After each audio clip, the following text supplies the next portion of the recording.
Hi guys, welcome back to my channel. If today is your first time of seeing me, this is the Since Diary, from the T to the O to the S to the I to N Diary. First of all, I would love to welcome my new subscriber to the family. Thank you for subscribing. Thank you for choosing my diary. So where do I begin? Because I've been away for a couple of months. And here I am here to share my experience in UAE for the past, I think is 1 year plus.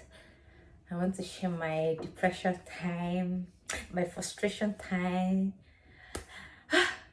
days that I was down, but at this moment, I just want to talk about how I got my visa done, my merit ID done, the stress I passed through, the tears, the depression. I really want to encourage Nigerians in UAE because for the past years, I would say years, because I think the problem started since COVID period, and again when some of our brothers went to fight on the streets, so our visa has been banned since then. There's no job. Even to get accommodation for Nigerians is really difficult.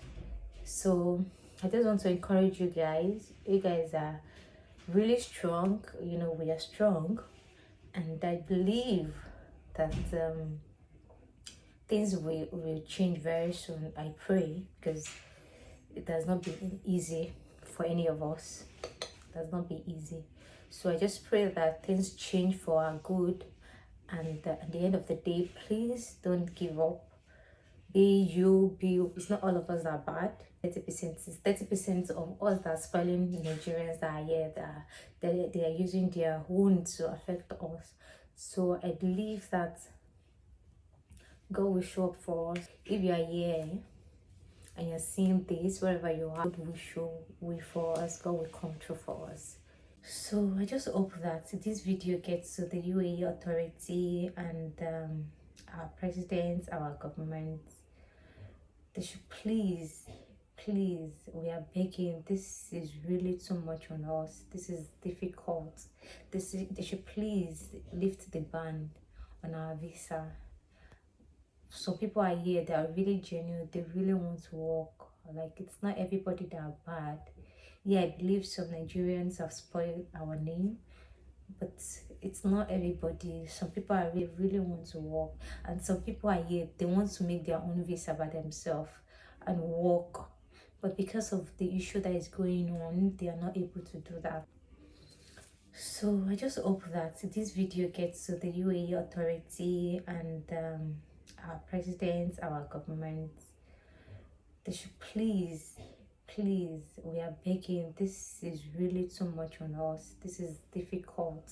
They should please lift the ban on our visa. So people are here, they are really genuine, they really want to work. Like, it's not everybody that are bad. Yeah, I believe some Nigerians have spoiled our name, but it's not everybody. Some people are really here, they are genuine, they really want to work, and some people are here, they want to make their own visa by themselves and work, but because of the issue that is going on, they are not able to do that. Please, UAE authority, please, we're just begging. Some of us are on overstay, and the fine is counting, that even alone can make someone depressed. Do something about it, please. Nigerians that are here, don't give up. Don't think too much. I know it's hard this time. I know, I've been there and I'm still there. So please, just encourage yourself. Just this my short story to encourage we that are still in the situation, that God will come through for us. So first of all, I know that most of the people here know that I work in a restaurant, and I left there because of some personal issue which I'm not even ready to share. But if you're close to me, I believe you know the story, the struggles. So I got another job in a gym where I'm working now. And before leaving, I had my 3 month visa while I was leaving my former job. So I started the new job, and before you know it, the 3 months got expired. Before the 3 months got expired, I woke up one fateful morning and I got a video from a friend of mine. The video was about Nigerians fighting on the street with cutlass and all that. I believe most of the people know the story, so I don't want to go deep into it. Even one of our celebrities talk about it. So I started hearing that our visa is having issue, is getting delayed and all that. And that point in time, my 3 months is about to get expired. So I was hearing that our visa is slow, it's not going through. Some are saying it's been banned. That time, my visa is about to expire.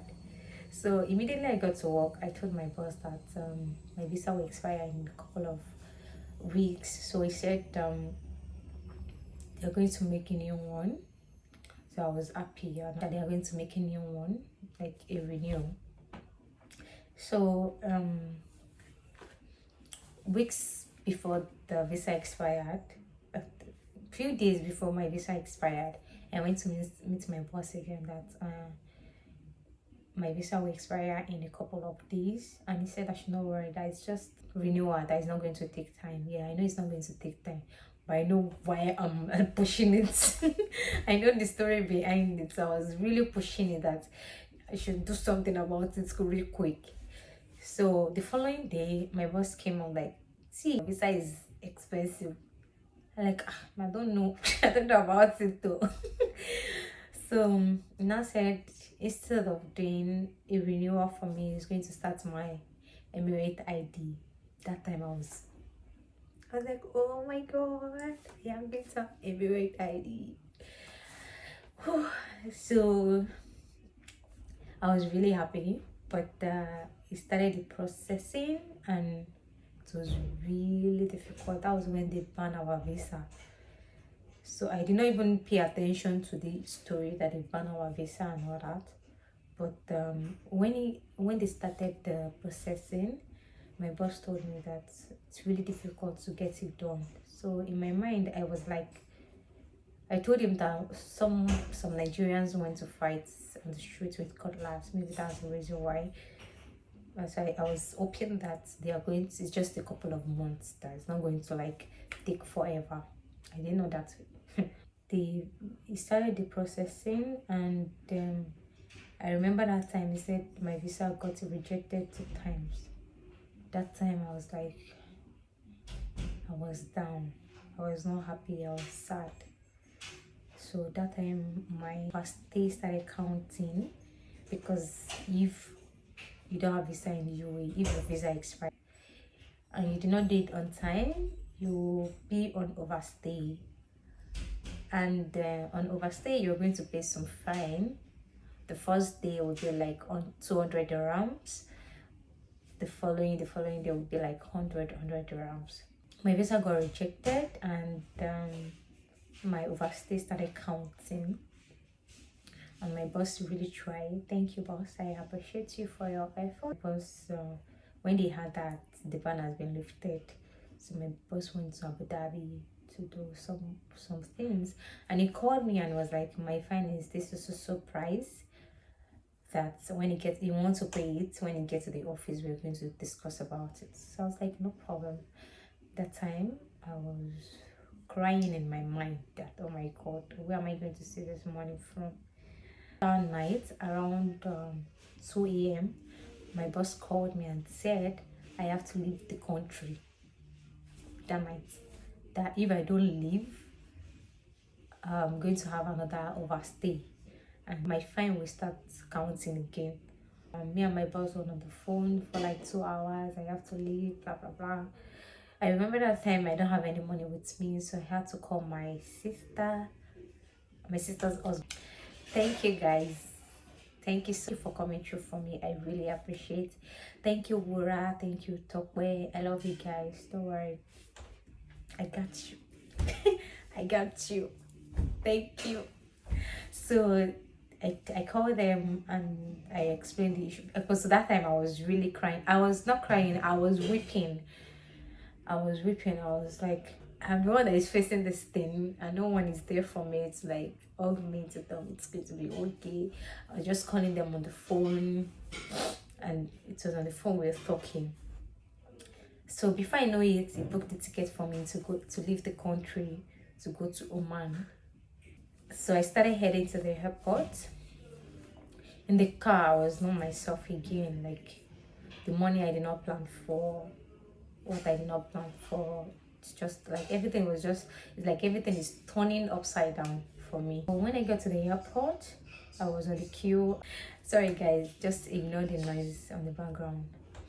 So when I got to the airport, I asked where's the queue to Oman, and they showed me the way.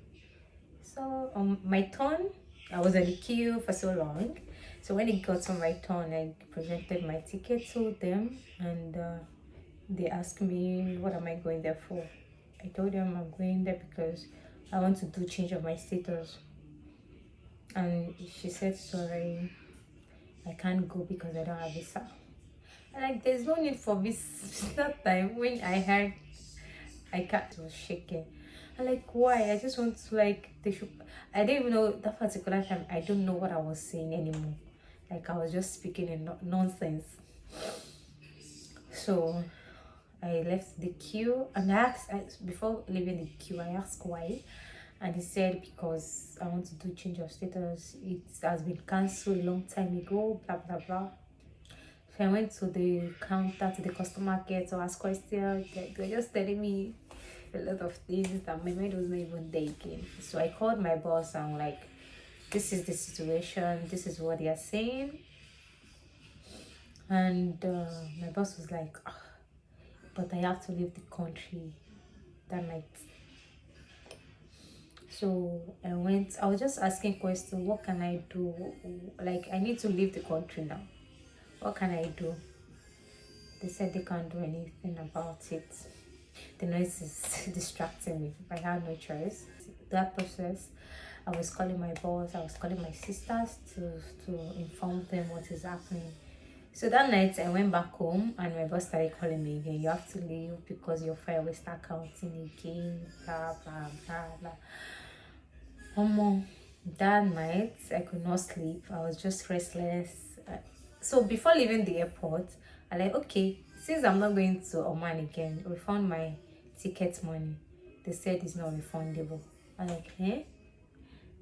So this one is gone again. The money I borrowed is gone again.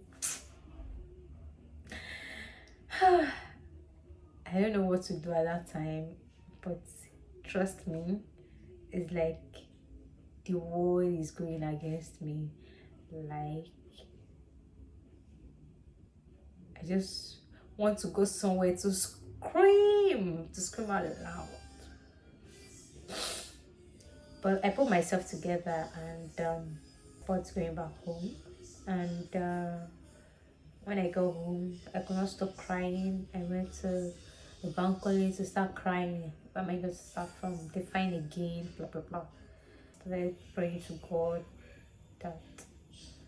So I remember my friend. I know the story is very much, but I'm just trying to make it short so that I just want people to know that it's not about me coming to say a long story. I'm just saying my story to encourage Nigerians in UAE. I'm just using this medium to encourage you guys. So my friend called someone on her phone and she explained my situation to him, and he said, I don't need to leave the country to do my change of status. I can do it within UAE. Like, I don't need to go to any country. So that time I was happy. So I asked him for the price. He called the price. I was like, oh my god, where am I going to get this from? I cannot call the same person I called for the ticket money to give me money again, because that money is gone. It's not refundable. Just praying that it won't be a scam.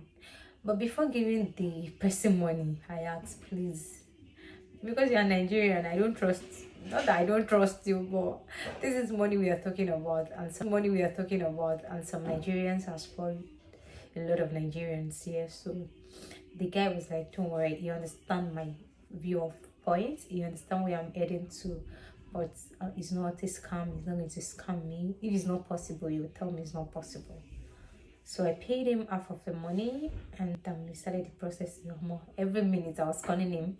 That time I stopped going to work. So the guy was like, don't worry, oh, I'm not taking your money, oh, I will do it. If it's not possible, I will let you know.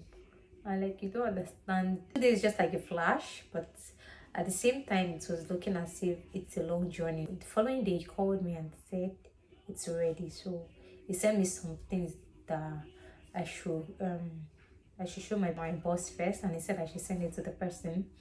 So which I did, and when they checked my status, it was not showing that I should leave the country again. That means it was solved. So my mind was at rest. I paid him the balance, and I remember I called the PR. I was like, "Are you sure there's nothing again?" He said, "Yes, she should. For now, that there's nothing showing." I was at rest. I called my dad and I informed him. I called people that I informed. That show was very tight. I will not lie. The following week, my boss told me, "Get prepared, go and do another PCR test. You're going for your medical." So I was really happy. I was really grateful that I was able to do my own on that particular time, because I pay money for stay. You don't want to know how much I pay for that. It was really much, really, really much. I didn't plan for that. I pay money for my ticket. That one was wasted. I pay money for change of status, my transportation to the airport, to whatever I was going to. That particular time was exhausting. Like I literally don't have any cash with me. I was borrowing money from home, and again accommodation was there, and we pay accommodation here every month. So you can see how difficult that moment was for me, and that does not stop me. That does not stop me from posting picture on my status. If I post a good picture on my status, people don't really know what I was facing, because I don't really like troubling people when I face problem, because I don't know what the person is facing too. So I just give myself hope and the courage. So like, come and borrow me money now. Come on, you're fine, yo. They don't do that. I am facing a lot at a particular time, and this is so. Should please stop this. When someone posts picture on their status, it started billing the person. You don't know what the person is really facing at that particular time. So back to my story. My appointment for my medical came out. I went for my medical. I wanted to shoot a video on my way to the medical, but I wasn't getting myself at that particular time. I wasn't getting myself at that time. I don't know, I'm going to like face the camera and be doing video. Like my mood will not be there. So I did not take any story about that. But I went to do my medical. I went to do my fingerprints, and everything was okay. And the following week my emirate ID came out. I was very happy and excited, but there's some debt I'm still paying. So this is to encourage we Nigerians, and I pray that UAE authorities will do something about our visa ban. To get a job, to get accommodation here, especially for Nigerians, is really difficult. So once you call them, I'll share my story regarding my accommodation. So when I was about to get my accommodation, when you call them and they ask you what nationality are you, they will tell you, sorry, the house is full. They just inform you a couple of minutes that they have space. So but when you inform them that you're from Nigeria, the next thing that will come out from their mouth is, sorry, the accommodation is full. It's my accommodation. So it's hell. But so please, Nigerians in UAE, most of us are on overstay. Most of us, it's difficult for us to feed. Most of us don't have money for accommodation, and back home they don't really know what we are facing here. But I'm just hoping that things will change for our good. I'm hoping. So I just hope this short long story of mine really helped some people to put their courage together. Please, if I post a picture on my status or anywhere on social media, don't bill me, please, because I have a lot on my table. We have, imagine we paying accommodation every month and we don't have job, and at the same time overstay is counting, fine is counting. Just imagine that, just times 100 dirham times 30 days is a whole lot. So I hope this short video of mine really encourage you, yes, I mean you, to give you hope and the strength that all this we are facing now is just a phase and it's going to pass. And don't think too much, just be hopeful, and I hope God will come through for us. Thank you for watching till the end, and don't forget to subscribe, like and share. Thank you. Bye for now.